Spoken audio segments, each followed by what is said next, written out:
All right. Well, welcome everyone. I'm so excited. To a very special Fated Mates. I haven't done this much reading since graduate school. Just FYI.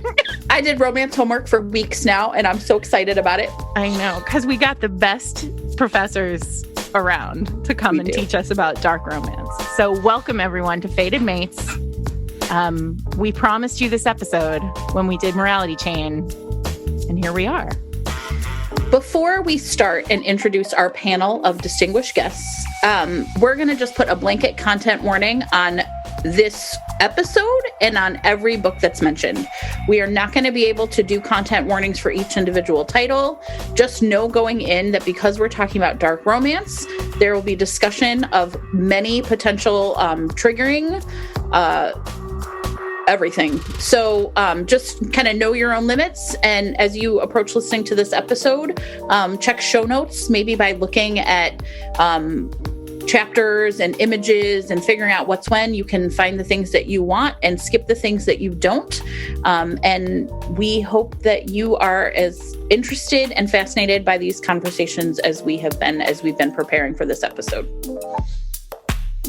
So, why don't we start with introductions, and then we'll go back a little bit and talk about why we brought in. It's our first panel episode. Yeah, it's that big, you guys. We're excited. So, what we'd love is for you to introduce yourselves and tell us why you're here. So, Kenya, why don't you start first? Hi, Sarah and Jen. I am Kenya Goree-Bell, and I write contemporary and historical romance.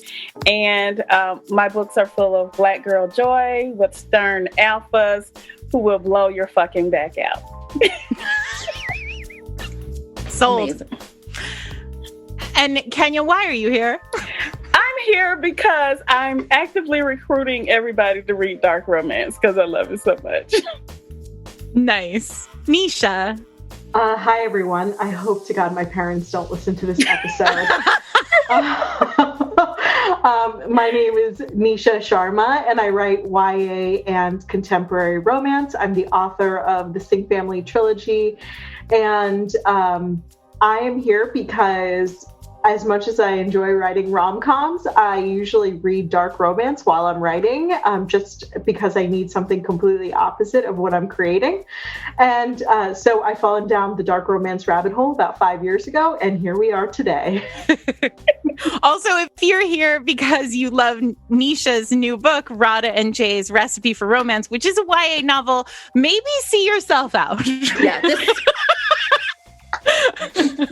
Yes, please. Yeah. Mm-hmm. All right, Joanna.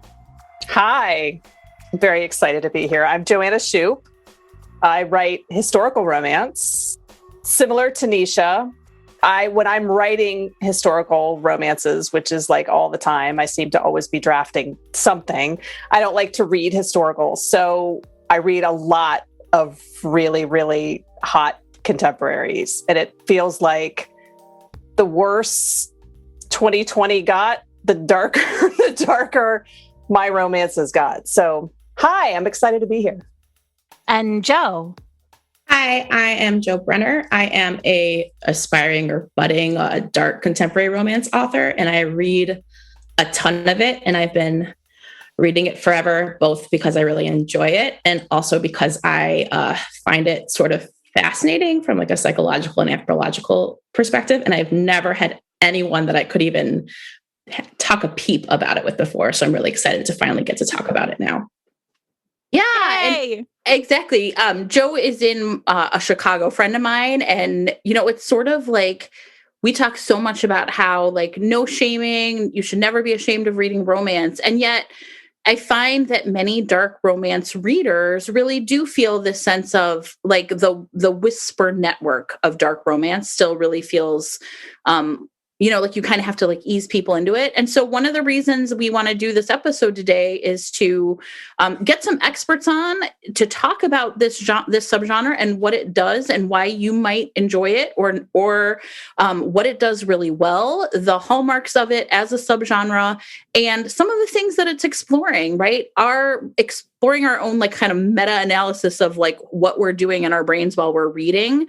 And when I read dark romance, I am completely aware of like kind of how it's working on me. And so I think this is going to be a really fascinating episode for everyone. So we are really excited to have our esteemed panel of guests. And Sarah has a list of questions that some of which we've prepared, some of which our panelists have popped up to us. We think this will probably be a pretty long episode. One last thing before we go is it won't be a typical interstitial in that like everyone will kind of take a book and explain it. Instead, we're going to talk a lot about dark romance's themes and hallmarks and then give examples. So it's going to be really important that you look to show notes. I'll try and make sure they're as organized as possible so that you can, kind of look at titles might fly by. Some might be talked about in depth. So I imagine we're going to have a pretty extensive list of books in show notes.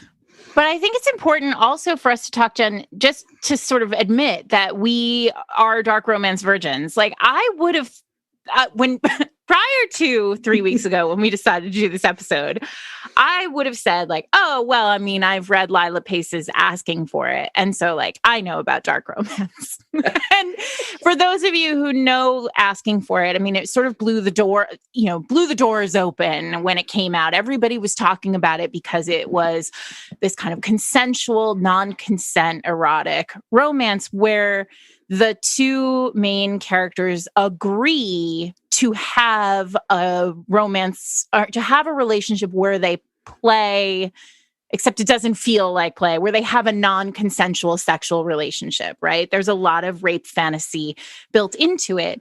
And it kind of shattered a lot of opinions about the genre and where the genre could go. But that was, I don't know, I should have looked up the date, but a while ago. I would think right.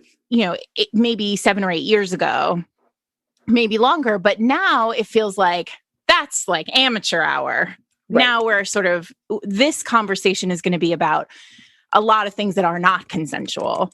And so I think this was a real surprise to me. I mean, I knew it existed, but having 4 people who I trust a lot sort of guide me. I feel like the 4 of you really did like take me into what's it called? Mordor. Mordor, yes. Mordor. So let's start. Actually, I want to hook. The first thing I want to talk about is what Joanna was saying. Joanna brought up, well, like in 2020, this is what I want to read. And we've talked, Joanna and I know have talked a lot about how this year and maybe longer, Joe was saying, I've been reading it for a long time. What brought you to dark romance? Where did you start? When did you start? Is this a situation where like you went dark because there's something can you unpack what's in there that really appealed and maybe why? I mean, is it because 2020 was a mess, Joanna? Yeah, for me, I feel like I've been reading quote unquote dark romances for, a long, long time. I mean, the one that jumps out at me is the Anne Rice series, which I think you guys talked about a few weeks ago on Fated Mates, the Sleeping Beauty trilogy, which that's dark. Yeah, of course. And I gobbled that up. But I feel like I used to kind of sprinkle other stuff in. And within like the last really 2 years, especially in 2020, it was just like, I don't want light and fluffy. I just don't. The darker it got around us, like the darker I wanted to read. Can you talk about do you think you know why? What is it that's cathartic or emotionally satisfying about it? And Joe, I know you and I have talked a lot about this, so maybe I'll call on you. Yeah. So, because I had stopped reading it for a long time. I go through phases and I am not also similar to Joanna. I'm not someone who I'm in a bad headspace. I need something light and fluffy. It's take me down that dark corridor and let's see what's down there. And I think it really, for me, it comes down to like, there's a safety in the fact that like, as bad as things get in these books, there's some version of a happy ending. Like, it's not a horror movie. Like, your main characters are going to survive and they're going to walk out of it, and they're going to walk out of it, like, sometimes literally holding hands or banging or both. So, so I think that there's an element of that there. And then I do think I definitely think there's something cathartic for sure about the way that like it lets your brain safely go to like places, like really some scary places that like it wouldn't go otherwise, because like, again, there's a safety net underneath you of some kind. Yeah. Like, I'm not reading super dark thrillers. I'm not reading Stephen King. Like, it's definitely within like the romance world. So I feel like there's something to that. Did you guys all see that Saturday Night Live skit about the murder show? And a couple of years ago, my husband came home and he was like, all the women in my office had this big conversation today about serial killers. And he was like, why? Yeah. And so I think that makes sense to me, right? Like, there's a way in which, right, if Saturday Night Live is spoofing it, it's safe to say that this is something a lot of Americans are really like drawn to. And in this case, it was really gendered though. Like, that particular skit was like women snuggling in to watch the murder shows after, as again, a cathartic way of dealing with how scary the world is. I mean, but to kind of go back, like sociologically, we tend to monetize on trauma. We monetize trauma. So, even like if you think about like the Gladiators, and if you think about like some of the other media that, has existed over like the decades, we tend to gravitate towards watching, trauma unfold, and from the safety of our homes, or from the safety of our seats, or from the safety of our Kindles. And it's a safe space to kind of explore something that technically can, is a horrifying experience for some, and just know the unknown. And for me, that's kind of part of why I read a lot of dark romance. It's we tend to like be fine with people watching Game of Thrones, and I know we talked about this on the Mafia episode. We tend to be okay with watching a lot of this in media, but like with dark romance, I feel like I have to justify it a little bit more, and I don't like the justification of it. I feel like I shouldn't have to justify it. And I read it because it's like any other media that other people would read or watch. It should be just as okay and acceptable for me to read dark romance as it is for other people to like watch Game of Thrones. I got on my soapbox a little early, but I think that's so important. And I think that that's part of why we were so eager to do this episode with people who so overtly love it and think about it in really interesting ways, because I think as much as romance is misunderstood, dark romance is like way more, exponentially more misunderstood from within the genre, right? So Kenya, you're a big, like, Kenya will slide into your DMs, right? Can confirm. And be like, have you read this one? So Kenya, like, you read really widely in dark romance. Like, let's hear from you about, like, the appeal of it for you. Well, I think I come from it from historical romance, because I started reading Rosemary Rogers, right? Yes. And that was straight non-con in those books in the beginning. They were straight up raping the women. And when you come from historical romance from like the 80s, and Fires of Winter was my cherry popper, Joanna Lindsay.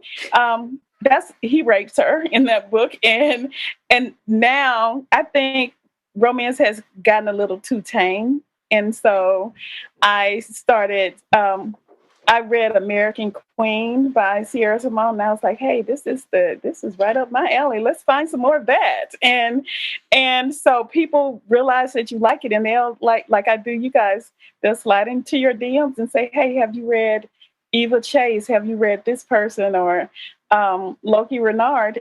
And I started reading them, and it just was a gradual descent into the darkness. And I have not looked back. I'm not ashamed of it. It's my crack. I love it. And I happily spread it around in the romance genre because it's a great place to play. It's a playground of delicious darkness. I love it.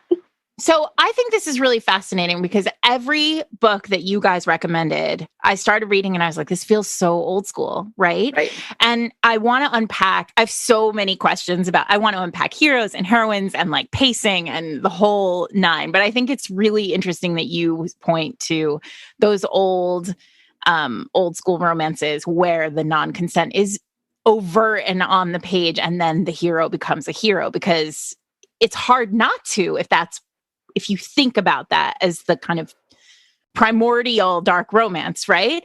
But I would like to get into what makes a dark romance, because I think we need to do that for people who don't know. But Jen, I see your face. Well, I just want to say, I think the other thing that's really interesting is at one point we talked about paranormal then being the place where like some of those old school themes like lived. But as paranormal declined, it seems like those things moved to dark romance. So maybe paranormal isn't as ascendant as it once was. And so I think a lot about, maybe in romance, there's always has to be a place where women are exploring because it does feel really gendered to me, and we can talk about that later, but like where, let's say, people are just exploring really their deepest fears about their own agency and freedom and autonomy. Nisha, you were shaking your head though. Do you have something to say about paranormal? No, I agree. I think with paranormal, we're now seeing like a shift too in the market where there's darker paranormal and there's paranormal light. So some of those dark romance themes are shifting to one side of the paranormal spectrum, and what's typically considered like trade romance or what you see on the shelves in bookstores are losing those darker themes. And to kind of go back to what kind of trauma that typically appears in a romance, I think it's important to throw out there that 1 in 6 women still have rape fantasies. Like that is something that there's multiple studies that have been done on it. There's continued studies on how what women consider a sexual fantasy or an erotic fantasy, and those appear in dark romance that may not fulfill a need for individuals who are reading just regular contemporary romances. So it's a good segue to what makes a dark romance a dark romance. And I'd like to hear from each of you. So like when you think of like, okay, this is like a core element of a dark romance, what would you say it is for you? We've been thinking over the course of this season a lot about like the Venn diagrams, like how things intersect with each other.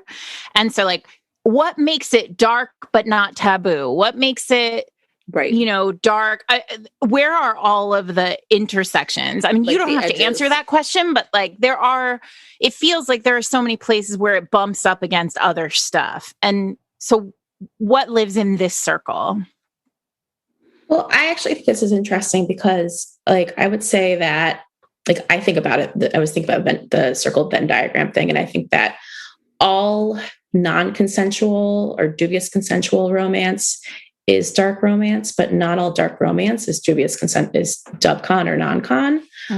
So it's not, because I used to think, like those two things in my head back in like 2012, 2013, especially when they were all like so many like indie sex trafficking dark romances were out, like that's what it was. And I think it shifted a lot. I think mine really has to do with endings. So I don't know if we were going to talk about this later, but let's do it now. I think it has to do with like, there's what the HEA is made up of like, what happens to, like, if we're talking about this in a gendered way, like the heroine or the non-aggressor, the non-villain in the relationship, do they like drag the other person into the light, or do they like move into the dark? And does that become their happy ending and their like way of actualization? And I think that that's a big part of it, is like they find themselves in this darker world, in this darker place. And are they evolved in that? At that point, like how have they changed over the course of the book? This is my question about the non-aggressor or the heroine, in the case of all the books that I read, they were male-female relationships. So my question is, like, by the end of the book, does the HEA require, in a kind of non-dark romance, like one might say, the rule is that both characters have to evolve in some way and sort of come out of the book at the end in a different way than they did before. And being in love is not that's not it. The right? only That's not thing, enough. right? Something else has to happen too. Right. Is that the case here, or does the heroine evolve? Is, I guess, my question.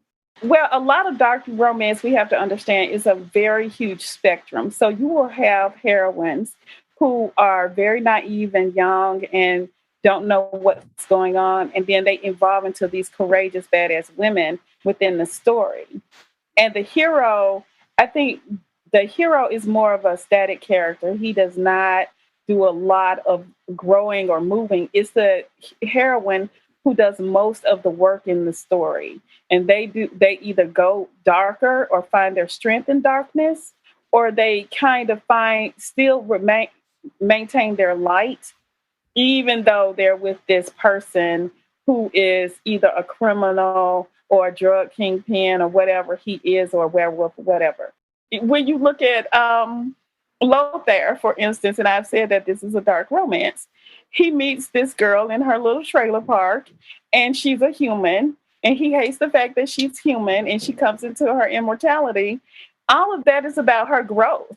But at the same time, he never becomes, it's a morality change because he's only does good because of her. But essentially, he does not change. He's still psychotic. He's still crazy. And she just ends up learning how to deal with him the best way. He didn't even want to have sex with her because she was a human. And she was like, yeah, but I want to do this. And he was like, no, I might hurt you, whatever. Right. He hated humans. He didn't, but it was only for her. So a lot of times in these books, the hero, the heroine does all of the work. The hero rarely changes, but she just learns how to navigate her life around his, whatever his psychopathy is or whatever else. So, which brings back us to Dead Man Walking. Jen. Oh yeah. So I should ask though, but do you feel like that's the hallmark that's one of the hallmarks for you? That's one of the things that makes dark romance dark and not the rest of it? Yes, that's one of the hallmarks for me. So let's come back to Dead Man Walking, because I'm interested in this, right? So Joe was like, it's about the HEA, and you're like, it's about like the one character's journey, but the other one is sort of static. So I'd love to hear like Nisha and Joanna talk about, like, when you think of a hallmark, what do you think of? For me, I think that a dark romance has some element of psychological or physical trauma associated with it. So the world is dark, and at the end of the book, the world is still dark that they're in. And I think you guys mentioned it on a previous episode, like what books have dark moments versus, what books are dark romances. And I fully believe that, at the end of the day, like, they're not going to escape and just leave the world behind in a dark romance for most of them. Like, there's some element of that darkness that still follows them. And so at least that's what I feel when I read those dark romances. Like, and I love what Kenya said about the growth of the heroine versus the hero, because that's also a really important element of a dark romance to me. I think that I can't even remember the book that said it, but it's like this one quote that sticks with me whenever I read a dark romance, and that, either or one of the characters, is the candlelight in the darkness, and she represents the last strains of humanity that exist in the relationship as they kind of go through this dark world. So there's just a little bit of humanity left, and one of those characters kind of brings it to the story, and that's incredibly attractive to me as a reader. Like, that's what I look for. Who has that last strain of humanity, and how does that affect the relationship? I think for me, some of it is I agree with everything that's been said. And I think some of also what makes it a dark romance is that the evil takes place on the page. You can't fade to black if, the hero is a, mafia don who's, his nickname's the Butcher. Like you can't fade to black on that. Like we need to know why he's called that and really believe it. So a lot of these stories, you see the kidnapping on the page, you see the drug, the hero drugs the heroine on everything happens on the page. So for me, that's usually a hallmark. Dark romance loves a murder meal. Is what I have learned in the last 3 weeks. The first one I read was Joanna recommended King's Captive to me. And now, of course, the author is Amber Barden. Amber Barden, yes. And it begins with the heroine sitting with her father. And there's been a murder, a massacre at a birthday lunch. And then I was like, whoa, this is crazy. And her whole family has been killed. And then the first chapter ends with the hero putting his gun to her father's head and basically being like, say goodbye. And then next chapter, she's on an island wearing Gucci or whatever, and very it's tropical. Anyway, the point is these murder meals feel very common. Well, you've read a few of them. Danielle Laurie's, yeah, right? They're having a pre-engagement lunch or something, and somebody pulls a gun and he shoots them, and then everyone keeps eating. And I was like, oh, I love that book. I love that book so much because what is the title? Tell it. I think it's called The Sweetest Oblivion. Yes, and the hero is supposed to get married to the heroine's sister. Right. And in this murder meal, it's the brother who pulls the gun. And after it happens, the dad, the head of the family, is even though the heroine is covered in blood, the dad is like, sit down, we're going to finish this family meal. So she's covered in blood and he makes her finish her food. Oh my God. And the hero is the one that does the killing. And yes. he basically says, nobody liked him anyway. Right. It's bananas, you guys. But so if you are out there writing a dark romance, my piece of advice would be make sure you put in a murder meal, because that's the promise of the premise right there. So let's talk more about, you want to do heroines next? No, I think we need to just talk a little bit more about Joanna's point about bad things happening on page, because I really think that that's the thing, because that I think would feel shocking if you have not read, if you, sort of I think when you're in with folks who love and know dark romance, Joe kind of dropping I can't remember what you said a couple minutes ago. It was those early indie sex trafficker romances, right? And people are going to be like, excuse me? So, I think that's one of the things that is important to know is the pacing and the plotting of these books is often driven by a different set of factors. That was my experience when reading them. And often it's driven by violence rather than by, I don't know, in historical, it's now we got to go to the ballroom. And in paranormal, it's now we got to run in the woods. And in, a dark romance, it's now somebody's going to get murdered, and in a pretty gruesome or gory way. And I don't mean that to sound judgmental. I love an action movie, and, that doesn't really bother me, but it does feel like the things that get put on page are it doesn't feel like there are limits. Yeah. Are there limits? That's a good question. They will take the finger every time. Every single these authors. Every time. Damn hand. Yeah, they're not scared of that. No. Yeah. Is there anything a hero cannot do? Cheat. Probably cheat. That 100%. That is it. That is it. That's where I draw the line, which is kind of incredible if you think about it. Nisha, who put in the group chat, well, that's the one where he keeps her in a cage. And I was like, wait, what? We found my hard limit right there with keeps her in a cage. Isn't that fascinating? I feel like one of the things I was really, because I grew up watching like The Godfather, right? And all of those dudes are having like their side pieces. Affairs all the time. All the time. Yeah. And in these books, there's monogamy. It's fascinating. Yeah. Well, I think that actually brings up another theme, which I think is obsession.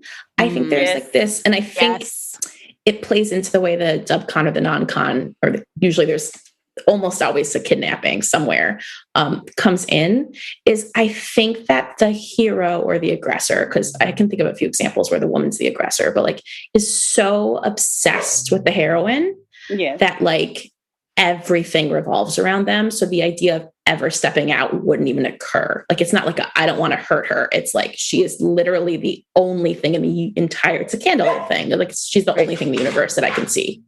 I mean, because in the end, we're still reading a romance. So, you know, and part of one of the most important things for me in a romance novel is the hero and heroine having a journey where they fall in love and they're going to be together for a happily for now or happily ever after. Monsters need love too. So that's the show title. I know, it just happened. It just happened. Well done. So, I mean, but it's interesting because it does feel like the limits of dark romance are still romance's limits. So I think this is a good place to talk about horror, right? Yeah. So as I was reading, I was thinking a lot about the fact that often people from outside of romance say things like, I really love horror. Is there a romance that you can recommend that would be appropriate for me, that I might enjoy? And for a long time, my answer was like, that is cognitively dissonant. Like, you can't have both of those things on the page by virtue of an HEA. But I do think that dark romance is probably the place in romance that most connects to horror. And so I did a lot of work around this over the last couple of weeks. Like I said, I've been like doing the reading.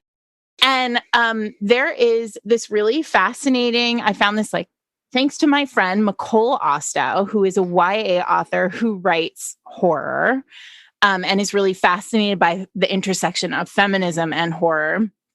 She recommended an article to me that talks about what is referred to in the horror world as the spectacle of the ruined body, right? So this idea of like torture porn, like when you look at Saw, when you watch the Saw films, or you watch any horror that like where somebody is like physically tortured.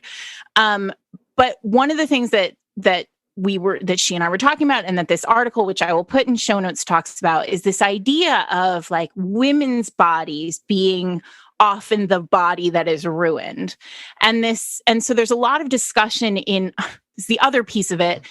The other reason why I went to academic research on horror is because there's a ton of it rather than a very minuscule amount of academic research on romance, and no academic research I could find at all about dark romance because patriarchy. But like, this is where we are, right? Like trying to shoehorn that research over here. But there's a lot of conversation about this idea of like there being some kind of control and freedom in control when you're watching a body like threatened and or ruined, right? And so I think there's this interesting question of like, is rape on the page by like acted on by the hero, if the hero rapes the heroine, or if the hero murders the heroine's family and then makes her eat dinner, are we talking about a similar space where as a viewer or a reader, we're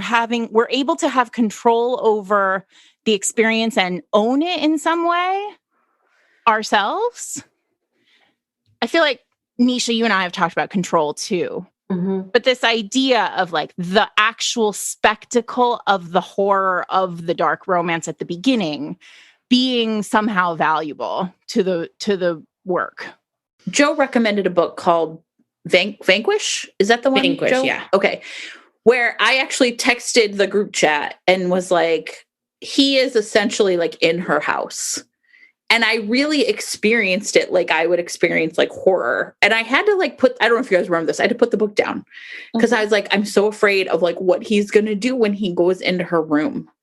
And I really did experience it. Like there was this great moment where I was like, I get to stop him. And then I get to pick it up and read it when I want to again. And but I'm pretty new to the subgenre. So I don't know if there's moments like that or in books that you can think of where, you can talk about that feeling of like control in terms of like you as the reader, like what's happening. I think it allows for you to have a safe space to experience that trauma, all of those emotions that the heroine is going through or not, because you have the power as the reader to just not read it, right? But if you're in this world and you're reading in this world, you are reading and you have the ability to stop if you want to, or you can just forge ahead and read it and experience those things without knowing always that you can stop whenever you want to. Because a book where the hero is a non-consensual book, and it was very popular last time, was Truly, where this young, like just 18-year-old girl is totally, ruined by the hero. And it happens in a treehouse. And you're reading it with your mouth agape because you're like, oh my God, I can't believe this is happening.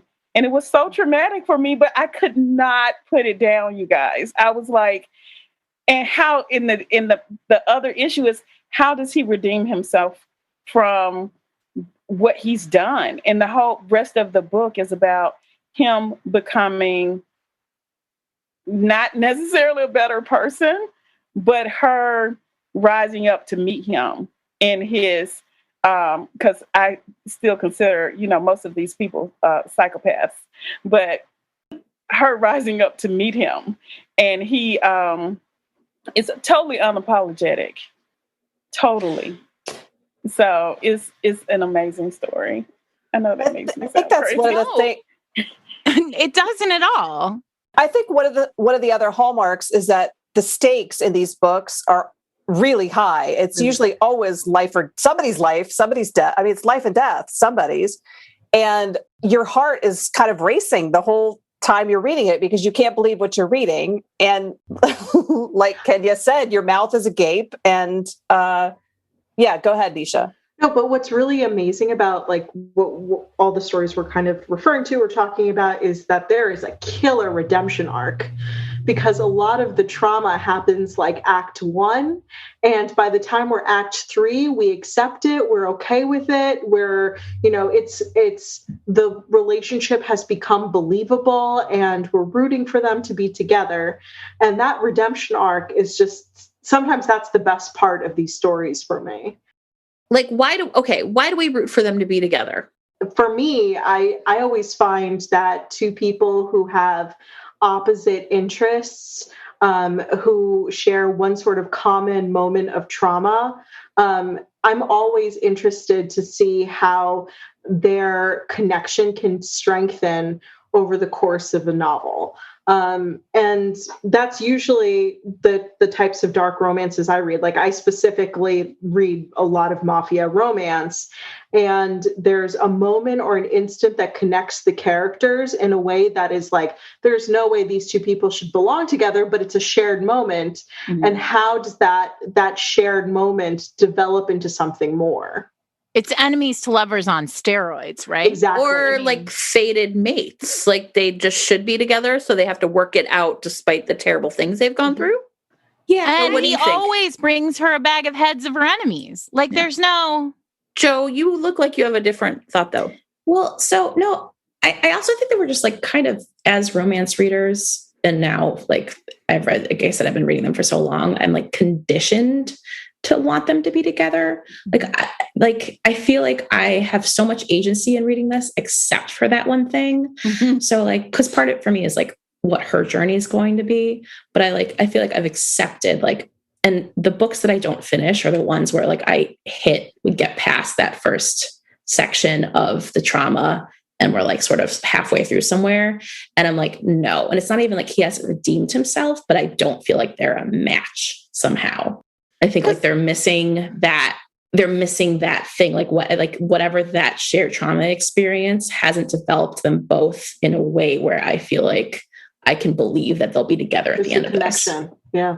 So, Jen, you know how I said to you, "Oh no, I want to tell you something, but no, I'm going to save it for the pod." So this is what I was saving for the pod.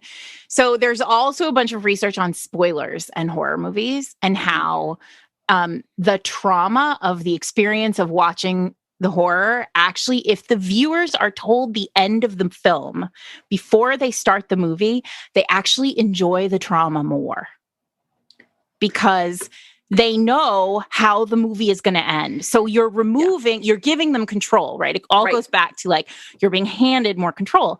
So I was thinking about this the whole time. I was reading that Pam Godwin's Dark Notes, which is the one about the piano teacher and the girl, it's age gap. So somebody recommended it to me. Talk about like this, the premise of this, the heroine has this like just devastating life outside. And I do want to get back to heroines because I think they're fascinating, but she's this devastating life. And like, it's just so traumatic and hurt. Like it's hard to read, but I got through it because I was like, well, there's an HEA here, right? Like the spoiler that it would end up okay made me, I think, maybe like enjoy this book a little more. And maybe that's a piece of this too.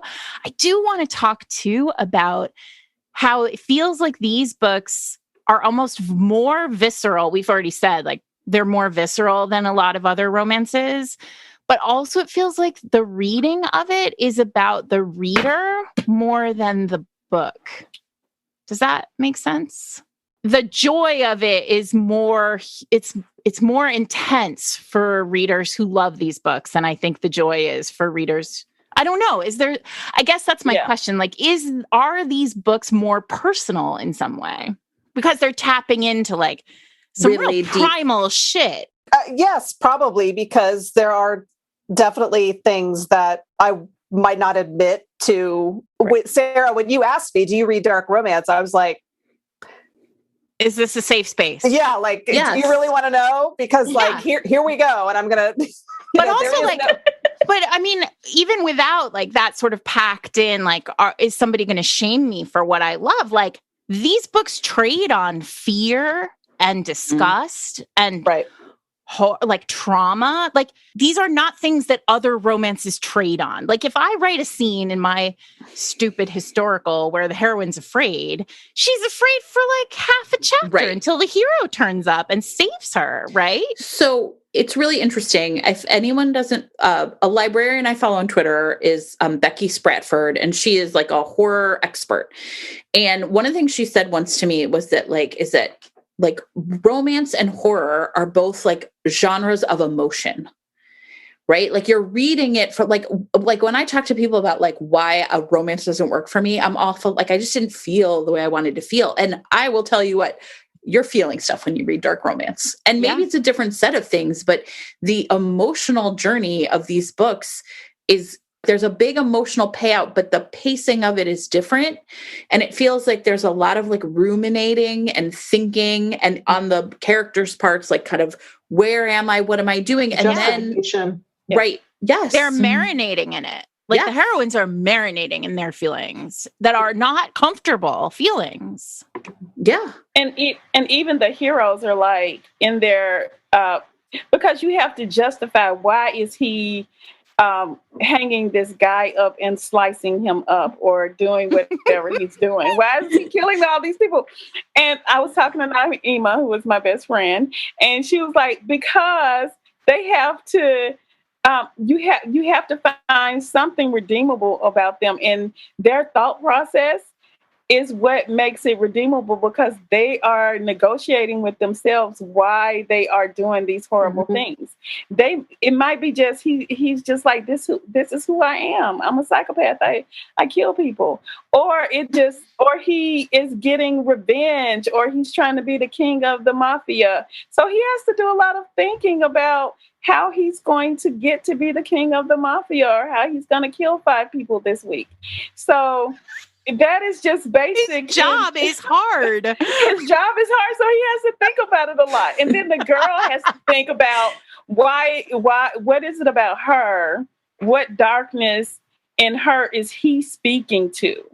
Because this is grumpy sunshine to the max for most of these books, because the heroine is this little ball of light, and and sometimes they break up with these guys and they totally break them. That is the one weakness that these men have. When the girl escapes, or when she leaves him, or she comes under threat, then they are completely broken by the loss of their love interest. And that is another little catnip thing that we love about these stories.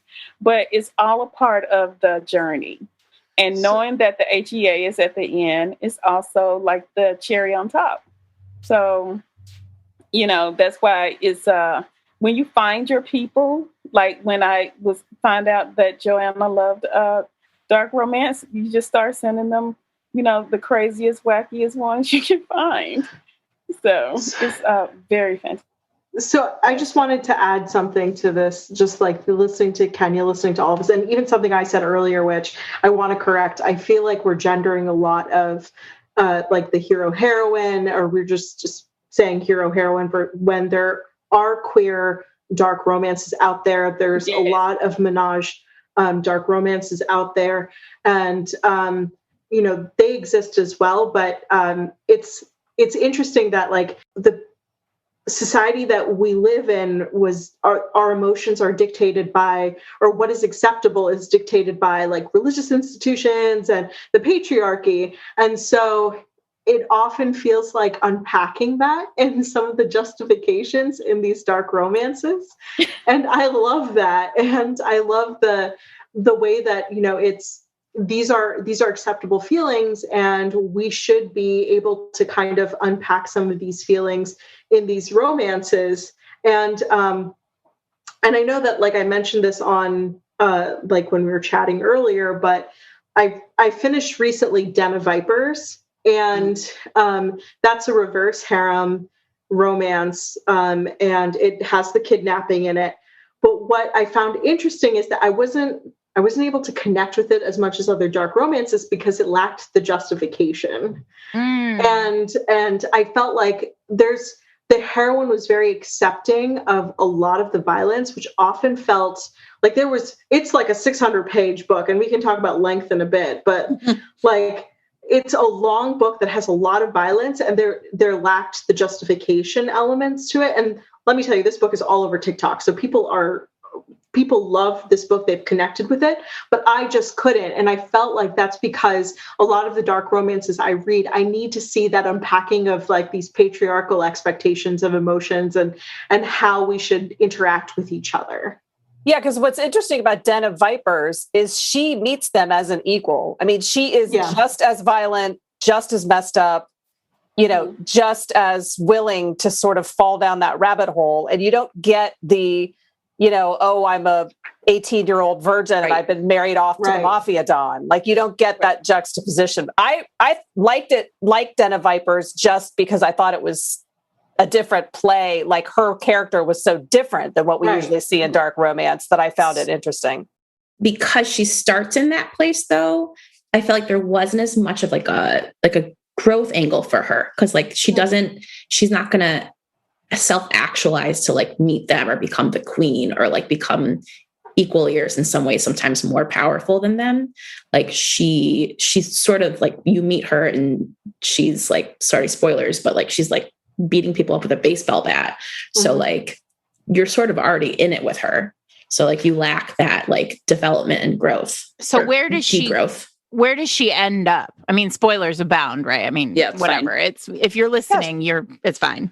Can you explain, like, so she starts strong and powerful and beating people up with a baseball bat, and where does she end? So like by 15%, I was reading on an e-reader, by 15% in the book, she has accepted the fact that she's never going to escape this kidnapped life. And she's like, I'm just going to enjoy it then. And so, so 15% into the book. And like it's a 600-page book, so 15% was like not less than 100 pages in. It was, so each of the hero, it's from all of their perspectives. Each chapter is from a different point of view.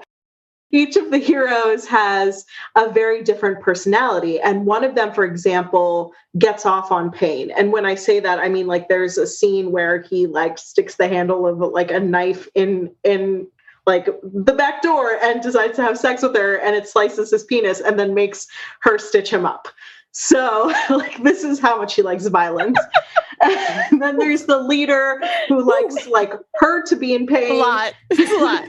Then there's the guy who like doesn't want her to touch him. Then there's the guy who actually like he likes to force himself on her. So it's like, it's very different personalities that exist in the story, and she accepts them by 15% of the way through. And by the end of the book, she's still accepting of it. So it's not that much of a growth period.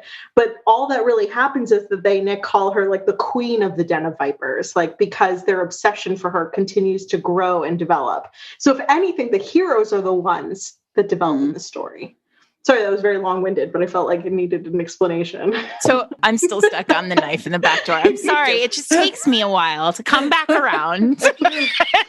I'm still learning to swim in this pool. So I think this is a good point to talk about community, because I think the other thing that's really interesting and goes back to what Kenya was saying right at the very start about old school romances and these kind of hearkening back to those original, romances, modern romances, is the thing that struck me. And now I've read, 6 or 7 of them, and read the, descriptions of many more, all the ones that you have talked about.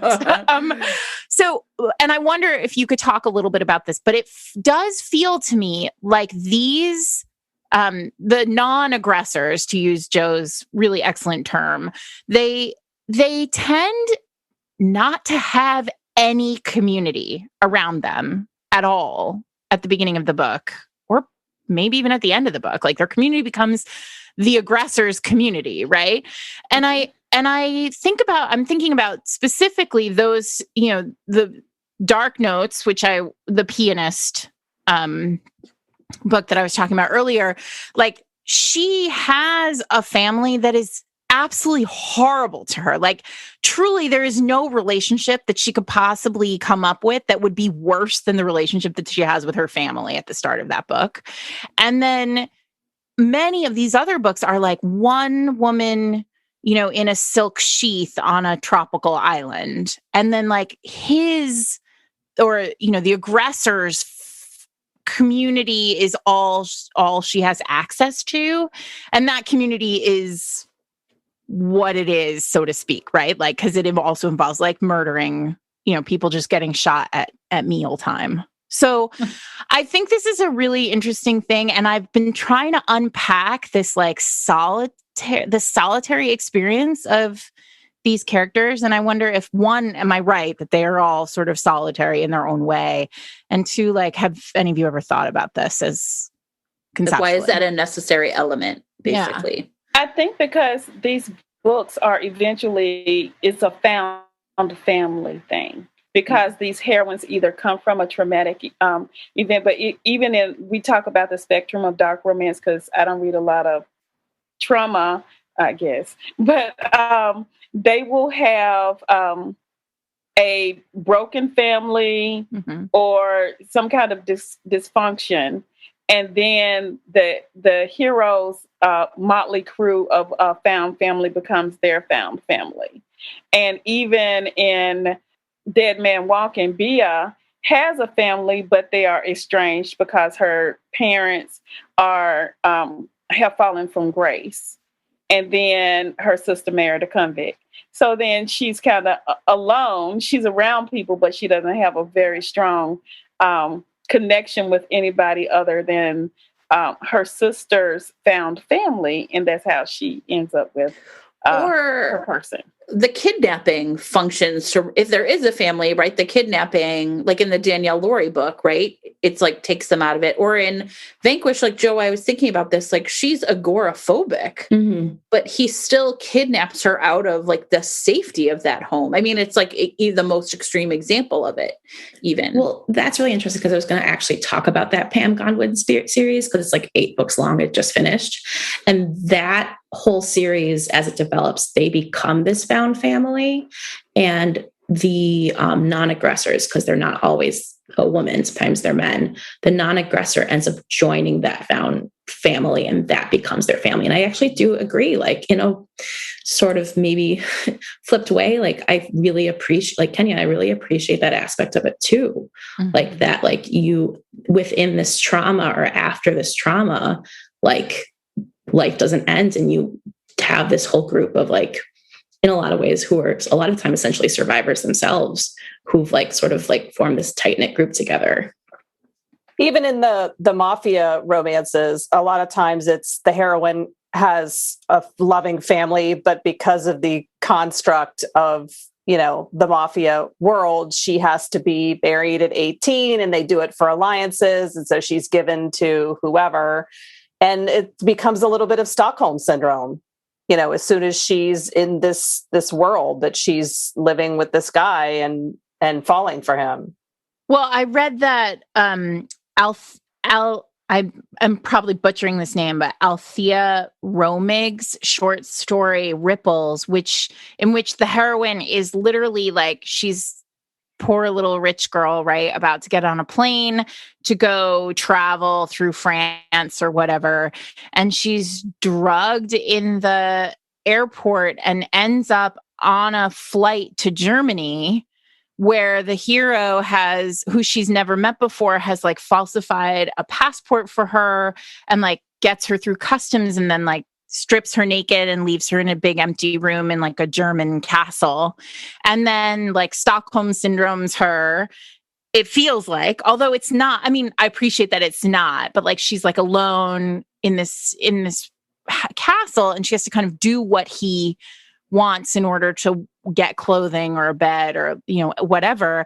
And then at the end, his parents come in, and his mother is like, oh, our relationship was the same way, so now like we totally get you. And it's like, what? This is wild. Do you know what I think is really interesting about why, like, the one of the characters, or the non-aggressor, is typically the one who's you know, pulled away from like her safety net, or his safety, whoever's safety net, is there's like, I feel like their isolation just accentuates their growth in the story. So, you know, like with zero resources, how are they going to adapt or react to their surroundings? Well, and I think this is why, what I was not expecting, I will tell you, even though earlier I said, you know, there's sort of like outside forces, there's kidnapping and violence. These books are highly interior. There is a lot of thinking. There's a lot of the characters like sort of moving themselves along to, how can I live with my new circumstances? And the pacing of that is unusual, right? Like, so Kenya recommended a book called Dead Man Walking, and Nisha recommended a book by Cora Riley. And I like stalled out in the middle on both of them because it was so much like inner monologuing. And I was kind of like, what is happening here? Because it's unusual, and maybe I just don't have the patience for it. I'm like, go ahead and do something, but what are you going to do if you're trapped in the room? I mean, I'm just saying, I'm not surprised you stalled out because the books are so fucking long. One, God, they're so long. Yes, and they two, really are long. I mean, we have to talk about that, Joanna. I know you have thoughts on that, so I want to get to that. But also for you, Jen, the first person is just, I mean, well, it's interesting because Vanquish was third. And okay. I realized that I would not, so he rapes her in Vanquish. And I was like, I would not have been able to read a rape in first person, either from the perspective of the person being raped or the rapist. But you didn't stall out on that one. because you it was finished third. that. I finished that one. Yeah, but what I'm saying And I is the think that's other why. two, the internal monologuing, here's the thing. I'm like, get out of the skin suit. It was terrible. It's a skin suit, but it's worse than a skin. I mean, not worse. I don't mean it to be, it's not worse. It's worse than a skin suit in the sense that you are in the skin suit, but also in a phone booth with these two people, right? Or however many people. And so there's no escape from the inner monologue because like all they have is fear or, or desire to leave or desire, or the kind of the constant those sense negative of, like, emotions. Right. Yeah. Right. Which is, again, goes back to this fascinating paper that I read that sort of reconstructs fear as a positive emotion for the reader / viewer, because that fear is what is propulsive if you're into fear. Right. But you were blocked by first person from the start. Maybe, but it's, here's the thing. You guys, this sounds judgy and I don't mean it to, but I was surprised at how boring some of it was. I was like, she's kidnapped. Why am I bored? And maybe that's just like length. Like these books are very long. Let's talk about that. Joanna. I have not the good kind. Yeah. There's always the good kind. I have two thoughts on length. The first is my non-jaded answer, which is that it is about justification. It's about we've seen the hero do really terrible things on the page. We have to justify why she falls in love with this man. Mm-hmm. And again, I'm using gender, I'm gendering this, but you understand what I'm saying. Like you have to believe it. You have to root for them. And that's a huge, it's a huge bar that you have to cross for the reader. But I will say that my jaded answer is that, and I don't know if this is true, and I don't mean this to sound, I know what you're going to say. Just let it rip. I do too. Fine. So most of these books are in KU. Yeah. They get paid by the page read, and there's no incentive to keep it tight. I mean, Sarah, we know, all of us here, if it's a traditionally published book, they're only giving you so many pages inside that cover. Right. You don't get permission to be flabby. Right. You got to keep it tight, keep it moving. And there is no restriction in this. And so maybe some of them do go in with that attitude, like, oh, I'm going to drag this out as long as I can. But most of them, I suspect, it's the convention of there's no need to keep it short. So let's. Yeah. At the risk of sounding really naive, it feels like these books are so popular. Like you guys, when we came to you and we built that text thread and I said, lay it on me, give me the best ones. Right. What am I supposed to read? You didn't give me tight books. Like you gave me books. I did. No, I did.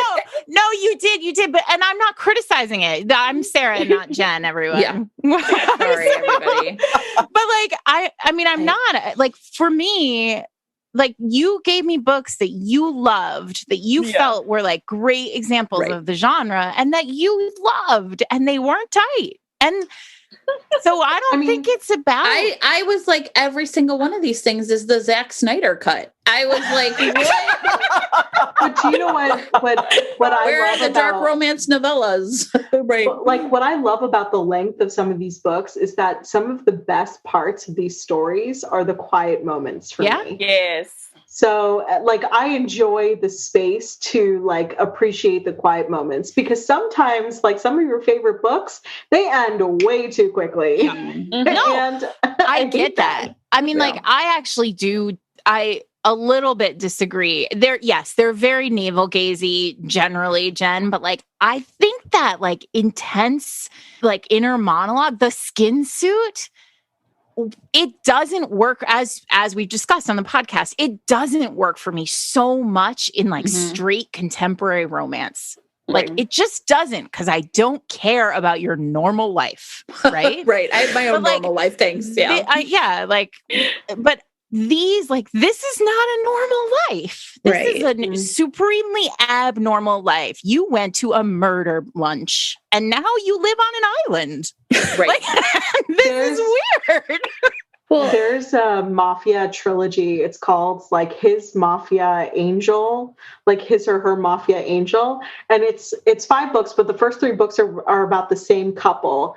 And like there's like an escaped heroine, and then there's a kidnapping, but book 3, literally nothing happens. It's just her healing journey. And I soaked that shit up so much. I still it's read a balm. It. Like, it was like, I know that nothing happens. I know that the worst trauma in the story happened in book 2, and book 3 is literally just like him taking care of her and her like helping him heal until they It makes a strange kind of sense. I mean, I say that all the time. Like, when I really believe that if you're going to put trauma on page, the healing has to be equal to or greater than. Right. Mm-hmm. So it logically does make sense to me. Despite my like laughing about it, I get why. But it's not just that. I think the other thing is like the pacing. So back to the Danielle Laurie book, The Sweetest Oblivion. The first 50%, they sort of like meet and engage several times, but it's kind of equal stakes every time. I don't know if that makes sense. I think in non-dark romance, it feels like every meeting is an escalation, right? We're going to build up to something. And instead it's like meeting after meeting after meeting where it's like flirting or the same like level of heat between them or whatever. And I was like, this is interesting to me, but also probably more like kind of how life is for a lot of people, right? Romances, real life relationships aren't like a smooth, mountain up to banging or whatever. But that's like a Danielle Laurie trait as well. The second book in the trilogy is The Maddest Obsession, and it takes place over 8 years of these intermittent meetings. She gets married twice in that time period, and the whole time he's like, you're it, and 8 years. So, I think that's also the author trait. And her fans go to her with that expectation. Mm-hmm. Yeah. So, Sure. I also think that like the length isn't just about the healing process. It's about like the two of them are sort of hitting a wall, or they're like, there's this period where like you're in stasis a lot of the time. And it's because like, how could you not be, right? Like, she doesn't want to be here, or the non-aggressor doesn't want to be there. The aggressor wants them there. Like, and how do you jump over that hump? Like, how do you pass that? And I think there's some authors who do it very quickly. Like, I think Vanquish is an example of like, she gets over it and into him very fast, maybe even too fast, or well, totally too fast in real world, but whatever. But I think that they're like, otherwise, like it's that period's going to take a while. Or I think especially in these trilogies, like I think Anna Zara's is a good example, or in her Twist Me, is like a lot of the time in the act 2 or the second book, the heroine has escaped, or she's been let go and free. And you have to see that her life is actually worse without him to justify them being together.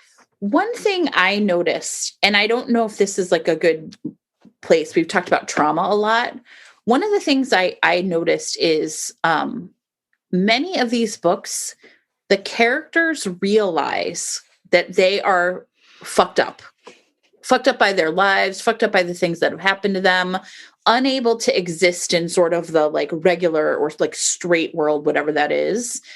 And one of the things I find really fascinating is that they kind of understand that there's a need for like therapy or healing, but they don't know how to access it on like what we would consider like the regular channels. Like, there's no therapists, right? There's no one to like, they can't get antidepressants. And so, in Vanquish, she's like, don't worry, I'm going to fix your agoraphobia. Right. And I've seen it in like several books, the sense of, I know I need healing, but I feel so broken, I don't even know how I would get it. And I think that's like a really interesting part. It's like people feel like they have to heal themselves.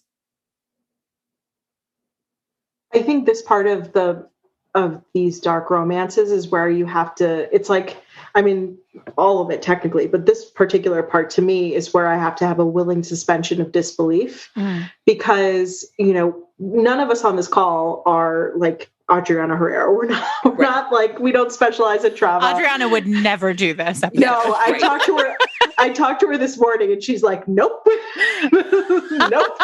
And so, you know, none of us are like really like specialize in understanding trauma, but we can see it that this is not how people handle trauma. Right. So we kind of have to, like, as readers, know that this is where we really have to suspend our disbelief when we're reading these stories and know that, like, the author is delivering a romance at the end of the day. And this is how the characters are going to kind of heal in the process. But that felt so real to me. Like, so many people really struggle with like getting help for their mental health issues. And that part of it in a weird way felt like the realest thing of all, right? Like how hard it would be.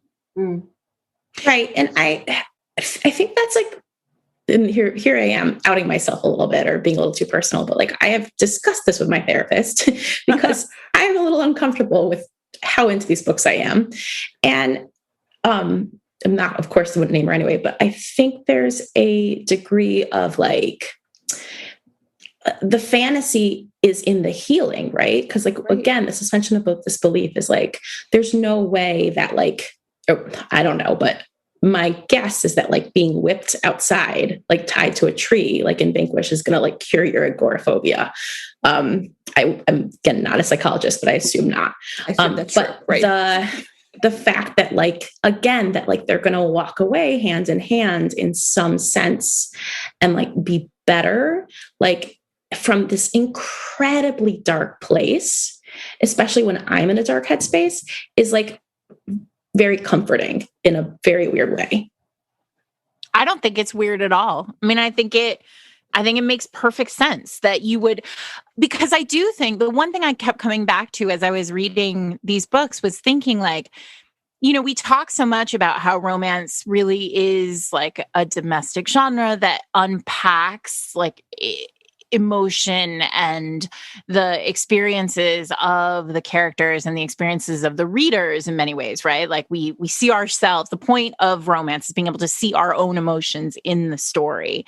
But we do a really bad job generally of tackling these really tricky emotions like fear and anxiety and, you know, the darkness of psyche.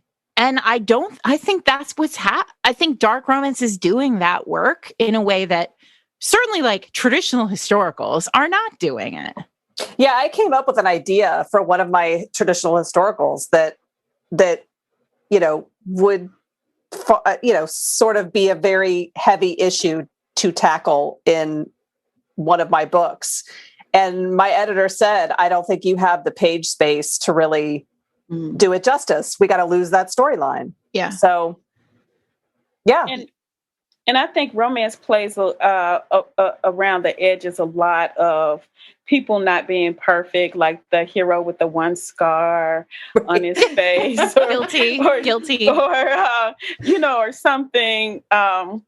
But they never get into like what we call the grit of a motherfucker. And then, you know, they don't get into the grit of them. No. And so when you go into dark romance, especially having like from my background, having a husband who is very deeply, you know, committed to when he was very deeply committed to his job in the military.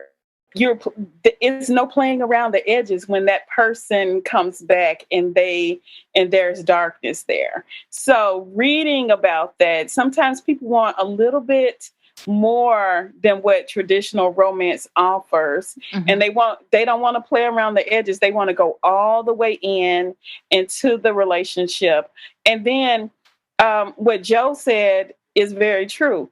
These books are not about love healing you. This is about you dealing with the person that the universe set before you. And you just got to deal with them being whoever they are.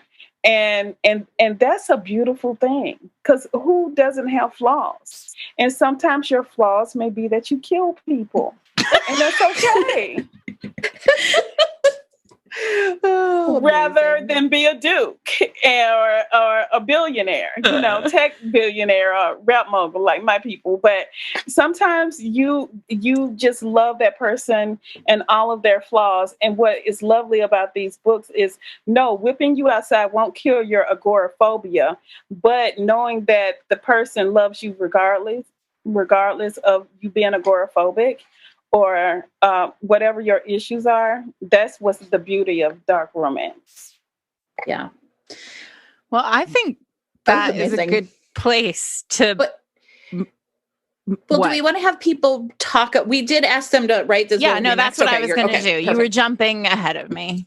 I know the way to host a podcast. Fine. I was like, do you remember our notes? I remember. I think that's a great place for us to move on. I mean, I think we really have done a lot of work here. I know that we have not solved all of everything in dark romance, but this is really amazing. I'm so grateful for this conversation. And I want to talk about books now. So we asked you guys all to come with 2 books to recommend. To those people who have never read a dark romance, we thought you might want to recommend one that might be like an easy entry point into the genre, or at least like a somewhat easy entry point. And then for people who are big dark romance readers and who have listened to this whole episode and like nodded along and said, you didn't talk, I wish you had talked more about, whatever. What's the book you just think every person who loves dark romance should read? I'll start since I'm so talkative. Okay, His Captive by Kay Blue. That's a great introduction. The hero is a Russian mafia guy, and he doesn't kill her family. His partner does. And then he takes her and makes her his assistant when she's like young, like 16 or whatever. And then when she finally gets to be an adult, she's like, I'm going to shoot my shot. I'm going to get this mafia boss. And it's delightful. And that's an introduction. And then if you want to go into the darkness, I will say let me see. Monster in His Eyes by J.M. Darhoward. That is a very dark 18-year-old college student who, this guy, he's a mafia hitman, and he comes to kill her because why not? And romance reasons. Classic. And they end up on this journey where he is battling himself every time they have sex not to choke her to death. Because she has a choking thing. So if you like Choke and Stroke, that's your book, people. All right. Thank you, Kenya. Who's up? I'll go. So, I mean, the whole intro to dark romance feels a little weird to me. You know what, though? I don't mean it that way, because anyone who's going to pick up any of these books is willing, right? Like if they've listened to however far we're in. So I just think, though, I do still think that there are ones that are like, maybe it's like the beginning of a series. Easier to swallow. Yeah, right. As opposed to Den of Knives, whatever that was called. Den of Knives. Knife vipers. Vipers. Knife butt. Sure. So, I mean, I guess that's, like anyone who is going to start one of these clearly has a sense of their own boundaries. After listening to this whole episode. Right. So, they're prepared. Right. It doesn't mean like you're going to give it to, anybody. Here, read this, right? Someone who's read this whole thing who's like, I'm willing to try. Yeah. Okay. So I'll give you the book I started with. It's Wanderlust by Skye Warren. It came out a long time ago. It's fantastic and very atmospheric. She actually is off on her own for the first time. She's like road tripping to Niagara or something. Her mom basically kept her as a captive in her own house, and she gets raped and then kidnapped by this trucker with his own like sort of dark past. And they go on this, it's a road trip romance, but dark romance. And they kind of go on this road trip across the country. And like she kind of learns how he became the way he was. And like, this one's interesting because he actually ends up letting her go. And then they come back together later, like consensually. So that's the one I would start with. And then we talked a lot about Pam Godwin's Vanquish. So I want to talk about Pam Godwin's Take, which is a later book in the series. If you're a chaotic reader like me and like don't really need to figure out all the backstory, then it's fine.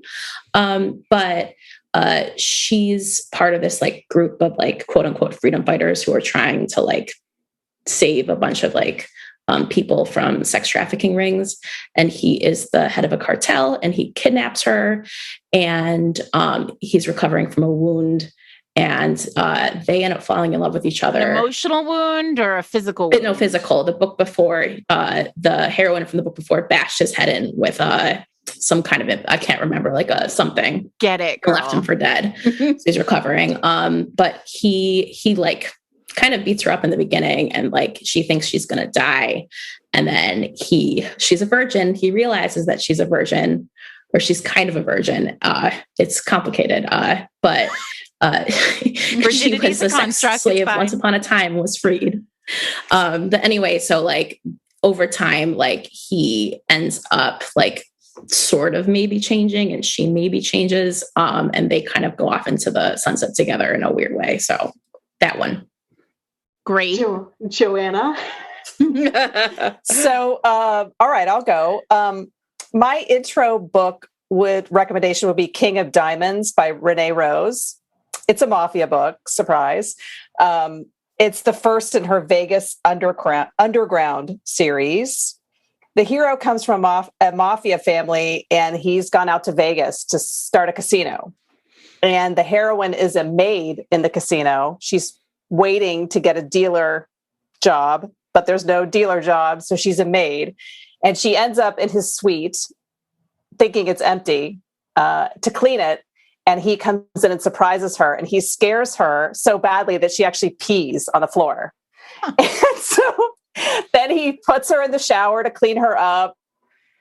Anyway, it's kind of a 100 level because it's definitely consensual. There's nothing, there's like some light spanking and bondage and it's kind of fun and sexy. It's not super dark, but it's got some of the dark elements in it. It's fast and no frills, really. And if I had to go recommend a darker series, it's not the darkest that you could ever read, but I think the Filthy Rich American series by Nikki Sloan just is like the gold standard for me. It's a 4-book series and it's set in this very high society snobby world. And it's got, an arranged marriage. It's got an initiation ceremony that I would not dare spoil for anybody who's listening and might give it a try because it's bananas. Mm-hmm. There's a father-in-law that is kind of putting the moves on the heroine and maybe she might sleep with him. Who knows? And then there's the son that's sleeping with the stepmother. I mean, it's crazy, but in the very best way. Well, we're Nikki Sloan fans here at Fated Mates, so they're cliffhangers, everybody. Just in case. So all the books are out. No cheating, no cliffhangers. Downer. Read all 4. People need to know. We know how dropping sunshine in this relationship is. I will say I did start with book 4 of that series because it's a standalone. Because I was like, I can't do these cliffhangers. And then I went back and read the whole series. And I was really surprised that you called it dark. So I don't know. What do I know? There's the 5th book is coming out in that series. It's a standalone, Jen, and it comes out this summer. And I remember so Joanna and I kind of found each other at the beginning of the pandemic, I think like right before there was lockdown. And like I think we were having lunch or something in like middle of New Jersey. And I was like, I hate to admit it, but like, I just can't read rom-coms anymore. Like I've just been reading more dark stuff. And Joanna goes to me, like what? Like, please tell me. Fated Mates. And since then, like whenever there's a dark romance, like it's like a constant texting. So I found my dark romance like soulmate. And I remember when Filthy Rich America, like the first one came out, I texted Joanna. I was like, stop it, drop everything, buy this book right now. And since then it's been perfect. But okay, I digress. My recommendations are one that actually Joanna turned me on to, which was Cora Riley. So that's my 100 level. So there's 2 series. Cora Riley has 2 Mafia series. Of course, it's Mafia. The first one is The Mafia Outlet, which takes place in Chicago. So there's 6 books in that series. So I recommend starting with Bound with Duty. But if you want something just like 101 versus like 100, you can go to Twisted Pride, which is in the second series. It's in Vegas, and it's more of a revenge story, but there's definitely kidnapping. It's delicious. And if you want something that is like 400 level, you can go to Pepper Winters, the Greek Isle series.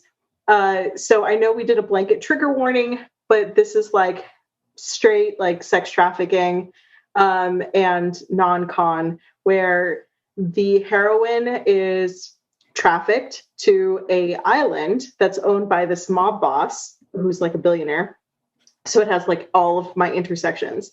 And he basically, like, these women have a 2-year contract and they're roofied every night. And the roofie that they're given is like Viagra on steroids, where they can't even like, they don't know what's happening to, around them, but they're so sex craved. And these men pay like thousands and thousands of dollars to be in this like virtual reality simulation room with them. So to like act out their fantasies.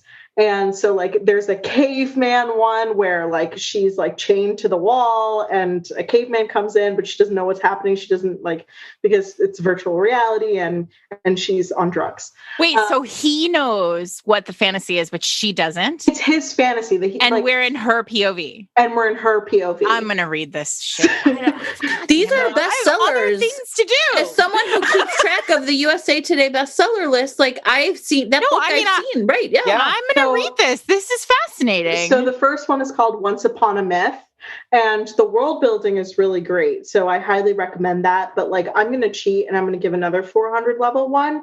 We haven't really talked about like a motorcycle club one, and I feel like some motorcycle club ones are like fine, but like when you do dark romance motorcycle club, like oftentimes it's like really, really dark. And Tilly Cole wrote one I think it's like It Ain't You, Babe. It Ain't Me, Babe. It Ain't Me, Babe. And it's not just motorcycle club, it's motorcycle plus cult.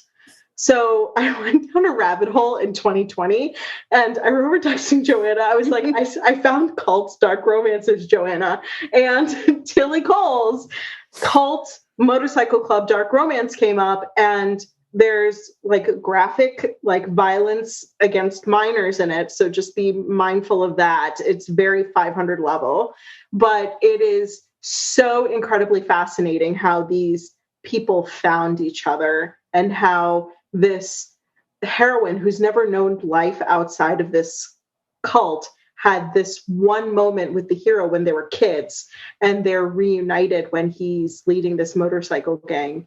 And so highly recommend that if you're into motorcycle club. But like I said, that's like 500 level. And I had to really not read for 2 weeks after I finished that book. So it will really mess with you. So can I, point of order, is Goddess Isles cliffhangers? Is it separate couples or is it all the same couple? So after the first book, there is a cliffhanger, but like it's the same couple for the first like 3 or 4 books. And like the first book is the romance. The rest of them is like how they address the dark world that they live in. Okay. So I'll be happy reading this book. I'll get to the end and feel satisfied with the ending is what you're promising me. I would say the first 2 books. See? Yeah, okay. Agreed. And I will just say in that book, when the heroine, I'm going to spoil some of the opening, but when the we just talked about how spoilers make the book more enjoyable. Yeah, sure. When the heroine lands on that island and the hero gets her in the room as explaining, okay, I'm going to give you this drug and blah, blah, blah, blah, blah.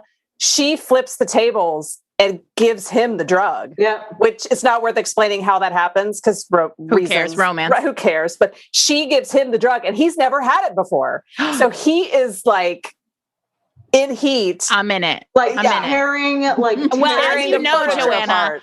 I love a hero in heat. You also love a hero in heat. I do. So here we are. You guys.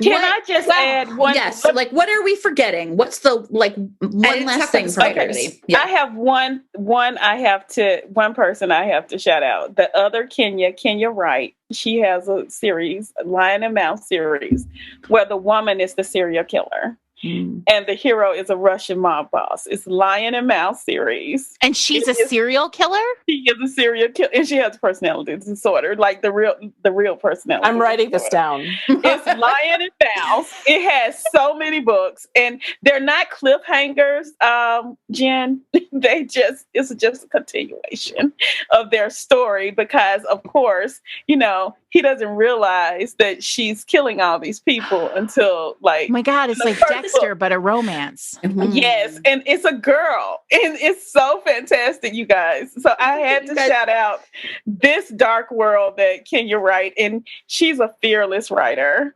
And she is, it's tight. It's a tight book. It's several books in the series, but the writing is very tight. And she has illustrations. Wow. All right. Okay. Joe, any last thoughts I feel like there's always more that comes, right? So the only other thing is because it's been in my head and I'm going to keep circling back to Pam Godwin, but the places that a book will take you, I hate all bugs of all shapes and sizes since I was a young child. There is a scene in one of the Pam Godwin books where she's drowning and they pour the real villains, not the hero villain, are pouring Black Widow spiders over her head. And I should have thrown the book away. And I was like, wait, I am into this because I know at the end they're going to be okay. And somehow she gets bit a gajillion times and survives. And I was texting my friends. I was like, you guys, I am reading the most amazing shit right now. And they're like, what are you reading? And I told them, I was and they're all romance readers. And they were like, no, thank you. Absolutely not. But this all goes back to, we talked about this. I can't remember which episode we talked about it, but it was recently about Jennifer Lynn Barnes's research on the Universal Pleasure Centers. And one of the 6 Universal Pleasure Centers that she talks about is safe danger, right? We, as readers and consumers of media, humans generally really enjoy danger because we're safe on our couch. We can close the book or whatever. And we know the character is going to be somehow magically safe at the end. And in our case, reasons. We know that. Right. Well, this was amazing. Awesome. Better even than I could have ever hoped. So poor Eric is going to be editing this for a long time. Poor Eric is going to keep me up at night. He's going to be and then she said that thing. And then you said you wanted to read a book about caveman sex. I was like, that's not the first time. Yeah.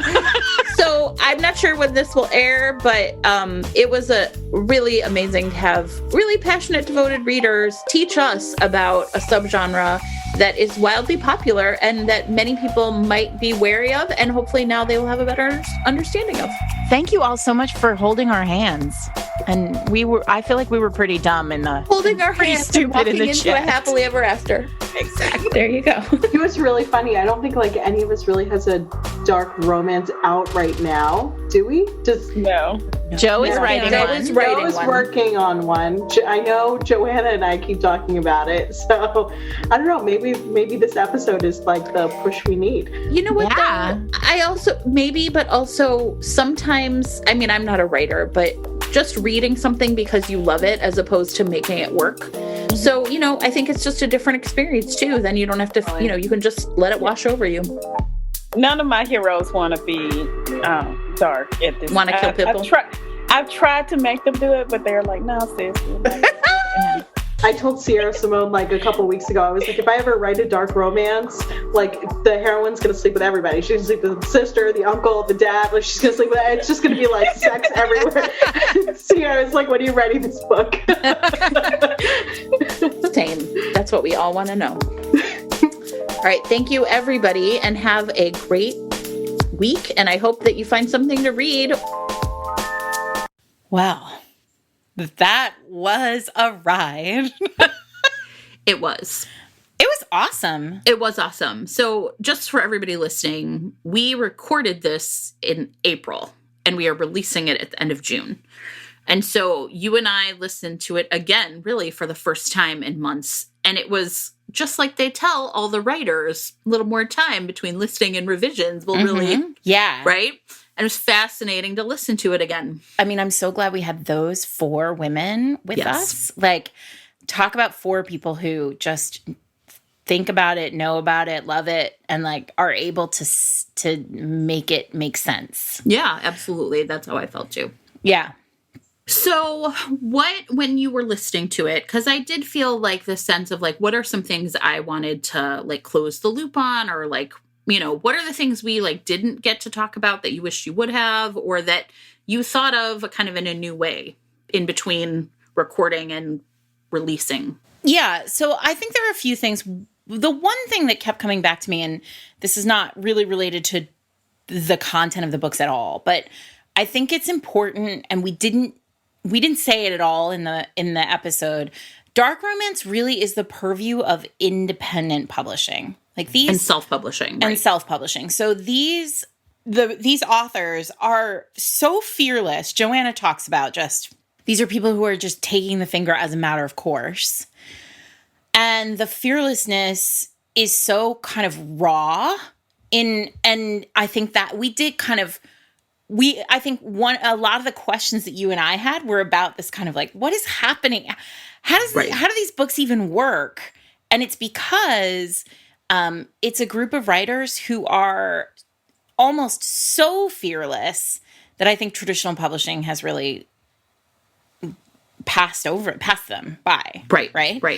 Which I don't think they would. I mean, I think they should be very grateful for that, because I'm not sure a traditional publishing would know even for a second how to handle these books. It's all gas, no brakes, right? Which is like this phrase I love that really encapsulates this idea that everyone doing it is all in, not just the authors, but the readers as well, right? Mm-hmm. Like there's a real sense that there are no boundaries. Mm-hmm. And that is always, I think, a really exciting thing to read. And there's a lot of churn, right? There's a lot of things like sort of up at the surface. So it's hard to figure out like what's important or what's meaningful or what's going to be like the big takeaway for dark romance in 1 year, in 5 years, in 10 years. But I definitely really appreciate that sense of it, there being no boundaries. No boundaries. And also, so we talk about this. There's an erotic romance interstitial coming next month, I think. And I think one of the interesting things about this is that dark romance, morality chain, and erotic romance all kind of live in this space where traditional publishing isn't the dominating force. And so the books are super creative. They don't have the same boundaries. They don't have the same rules. They're almost doing something completely different. Right. What about you? Did you have anything that really stuck with you?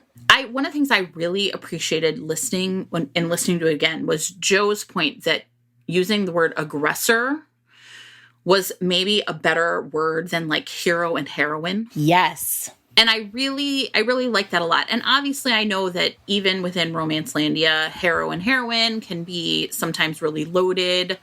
And I think just in terms of, I don't even really want to get into that, but I really liked the idea of like talking about it in terms of aggression. Yes. And this question of like, sort of like, and I'll put this in show notes. Like when we did the morality chain episode, we had this sort of graphic that I made that was like, morality chain is someone being pulled up in dark romance is someone being like pulled down into that world. And that's like the aggressor is like sort of the power mover here. Like, right? Like in turn, and so I really liked that language, and it really made me feel a lot more comfortable talking about like some of the things that we were talking about, right? To have that be divorced from heroicism. Yeah, right. It's interesting because when Eric listened to the podcast, the first, you know, he listens to each episode, I don't know, 3 or 4 times. And when he listened to it the first time, he kind of came out of his office and he looked at me and he was like, I'm confused by how we use the word hero. Right. And then there was a moment in the episode where Joe said, the real villain, not the hero villain. Right. And I think there are these, I think, you know, as usual, when things start to really evolve and change in any medium, they start to evolve and change in the places that are on the edge, right? They're right. The books that live on the boundaries, and this aggressor versus hero is I can see how that is, or aggressor versus heroine hero is a place where there's like, you can feel the tension here in a way that you can't feel it in, you know, whatever just came out from Avon, you know? One of the most common, I don't know, like when you read about romance outside of romance, right? Outsiders to romance are always talking about, you know, people who read romance can't tell the difference between reality and fantasy. And you know what I mean? Like, rah, rah, rah. Women shouldn't read these books. They get ideas. Yes. And one of the things that I really also liked about this episode, though, was these are fantasies in a different way. Right? Not the fantasy of like the big poofy dress or the sparkly shoes or the prince or the money or whatever, right? These are fantasies instead that are really allowing people to like work through like sort of their own metal, right? Like kind of that sense of like, what are people capable of, right? Like it's really almost like, you know, when you teach like conflict, it's like person versus person, person versus nature. Like it's really supercharged like conflict. And I think like that's really compelling to watch, right? Like when I think about like, you know, Sandra Bullock up alone in space and what she's willing to do to get back to Earth. I watch that and I'm seriously like, I'd be dead already. I would die. Right? Like I say that all the time. Like, right, if it's the zombie apocalypse, just throw me at them. My brains are delicious. Right? I would die. Right. And so I think that we're really used to, I don't know, like thinking that through what it would mean like physically. What are my, like what's the extent of like my physical boundaries? What would I be able to like bear? Right. And I think especially for, like if that makes sense, like when we talk about like person versus nature, but for this, I think it's really so interesting to instead think about it psychologically. Yes. And I think that that's what dark romance is really doing in a way that's truly interesting to people. Yes. And I get that. I really do. And I think that's what this episode helped me realize. Yeah. I like that so much, this idea of psychological burden and how much we can bear. And it sort of goes hand in hand with the other thing that I was thinking about as I was reading it. So we talked a little bit in the episode, more than a little bit, about the fact that there's something going on here that feels very old school, right? Kenya talked about starting with Rosemary Rogers, and now it sort of feels organic that she's a dark romance fan. And one of the things that I have been thinking about, you know, since re-listening is this sort of place that we're in romance right now, where it feels like a lot of the conversations that are being had are sort of waving away the misogyny that romance was dealing with in those early years, right? Yeah. So we've talked about this ad nauseum. I'm not going to rehash it, but this question of kind of, in the early years, the hero represented something more than hero. I mean, the aggressor, he was also an aggressor, right? Then. So the aggressor represented more than just like a dude on the page. He represented the way the way patriarchy works in the world. Yeah. And now often I feel like with romance, in the romance conversation, there's kind of a hand waving kind of, well, we're done with that now. Like feminism is solved. We solved it. So now romance is doing these other things instead.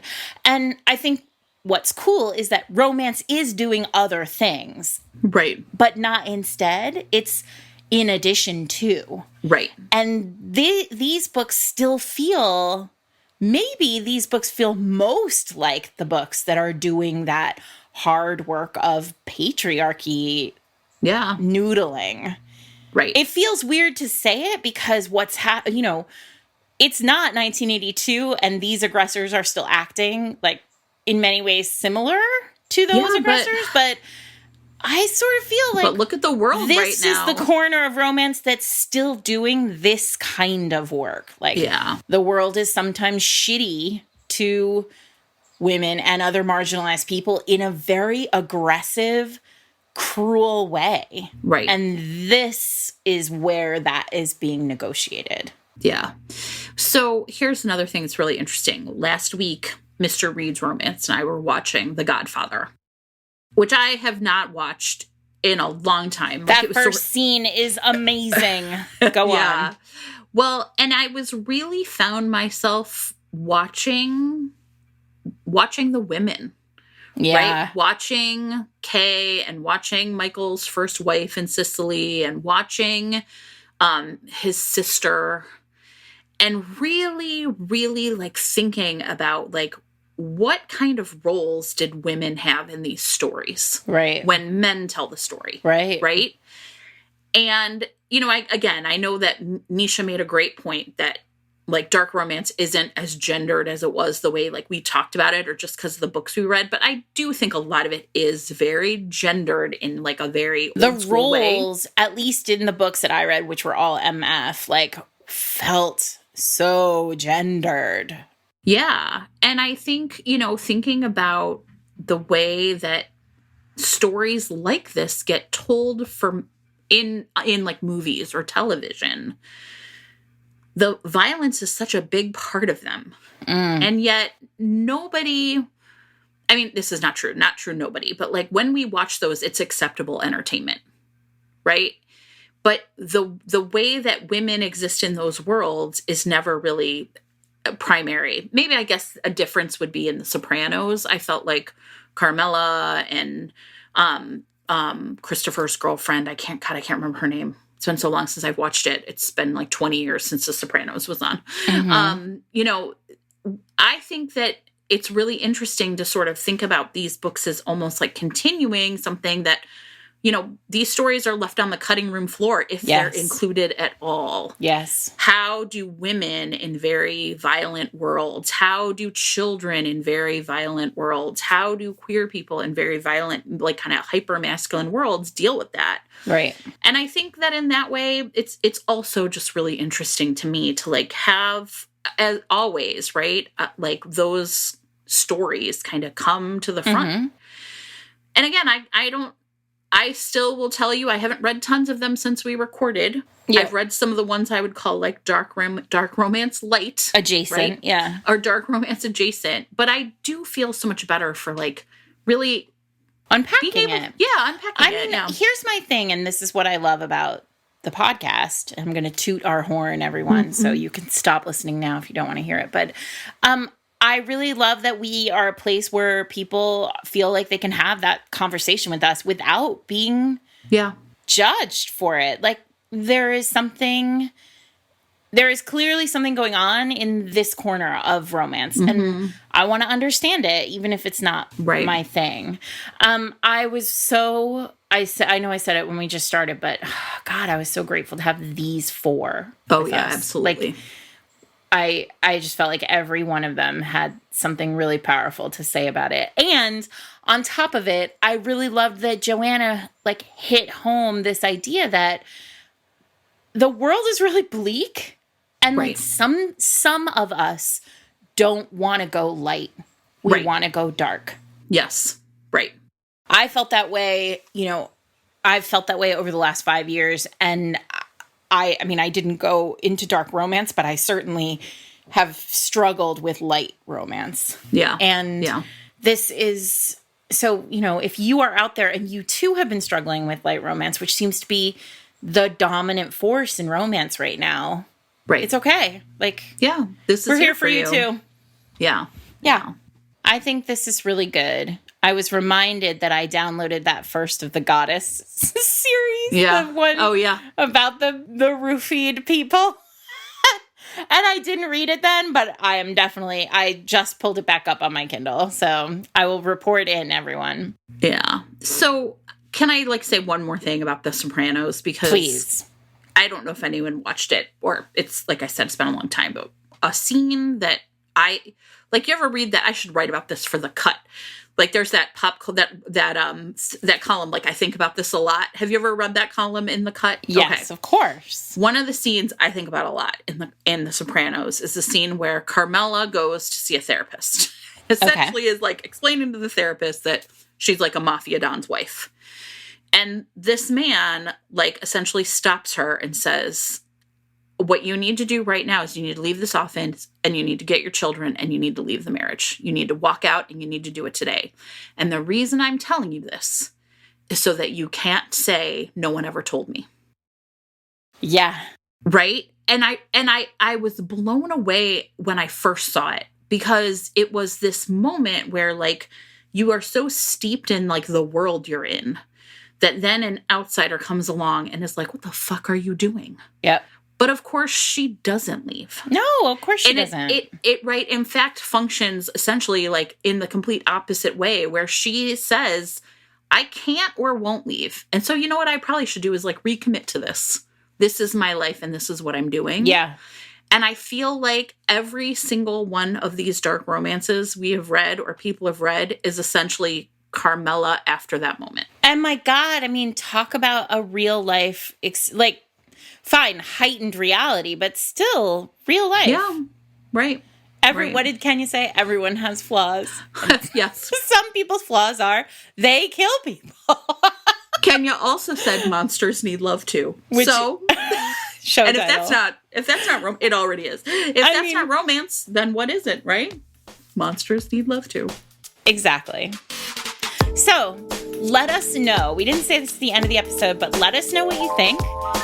You don't have to tell us if you're a little nervous about admitting that you're a dark romance reader. We understand. You can DM us on Twitter or on Facebook. We are Fated Mates, at Fated Mates on Twitter, at Fated Mates Pod on Instagram. And you can always talk about the episode on the Old School Romance Book Club group on Facebook, which is facebook.com/groups/OSRBC. You must answer all 3 entry questions in order to gain access to the group. Anyway, we hope you guys enjoyed this one. We really enjoyed it. And we will be back next week in your ear holes.